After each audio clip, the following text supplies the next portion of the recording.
ওই যে এক প্রকার পোকা আছে না, এরকম লম্বা লম্বা মাটি দিয়ে অনেক পাও বিড় করে হাঁটে। আমাকে দিকে কেল্ল কি কয়, কেল্লে কেল্লে নাকি? ও ও কি খুব দ্রুতগামী? ও বিড় করে ওর ইচ্ছা মতো হাঁটে না, যাইতে হবে ওর জিনে যা, তারপরও সে ধীর স্থির ভাবে আস্তে আস্তে হাঁটে।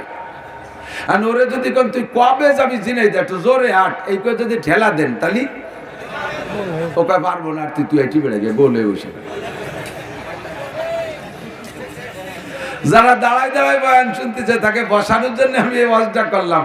তা শুনে যদি তার আইটি চলে যায় তাহলে কেন যেভাবে আসে সেভাবে শোনো, যার যার কায়দা। জায়গা কম, বসার ব্যবস্থা কম। আপনি যদি একটু আগায় বসেন, যতটুকু আগাবেন ততটুকু জায়গা জান্নাতের দিকে আগাইলেন।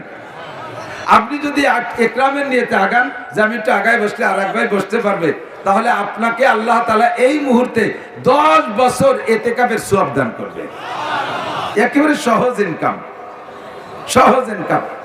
আর একটু শুনে নেন, আল্লাহ পাক বলেন ওয়াইদা কিলা লাকুম তাফাসসাহু ফিল মাজালিস ফাফসাহু, যদি তোমাদেরকে বলা হয় মজলিসের মধ্যে জায়গা সংকুলন হচ্ছে না, একটু চেপে চেপে বসে জায়গা করে দাও, তাহলে তুমি অবশ্যই তাড়াতাড়ি জায়গা করে দাও, দেরি করো না, তাড়াতাড়ি জায়গা কইরা দাও। আপনি এবার যদি বলেন আল্লাহ শীতকালের দিন আমি আগে আইসা জায়গাটা গরম করে ফেলাইছি, পরিষ্কার করে পাশাতে বসে বসে সাফ করে ফেলাইছি, এখন আমার পরিষ্কার করা গরম জায়গা ছাড়িয়ে দিয়ে ঠান্ডা জায়গা যাব, আমারে কি দিবা কও, ভালো একটা কিছু যদি দাও, বুঝ যদি ভালো হয় তাহলে জায়গা ছাড়বো না, ছাড়বো না। আল্লাহ কায়াফসাহিল্লাহু লাকুম, তোমারে জান্নাতুল ফেরদাউসের মধ্যে জায়গা দেওয়া হবে। কোটসাদপুরের জায়গার দাম বেশি না জান্নাতের জায়গার দাম বেশি? শতকে 100 টাকা বেশি, হ্যাঁ 1 শতাংশে 200 কোটি, 2000 কোটি। সারা দুনিয়াকে 1000 বার বিক্রি করলে জান্নাতের ভিতরের 1 আঙ্গুল পরিমাণ জায়গার সমান দাম হবে না। 1 সিট জায়গা ছেড়ে দিয়ে আসবেন, অতটুক জায়গা জান্নাতের মধ্যে আপনার নামে দলিল হবে।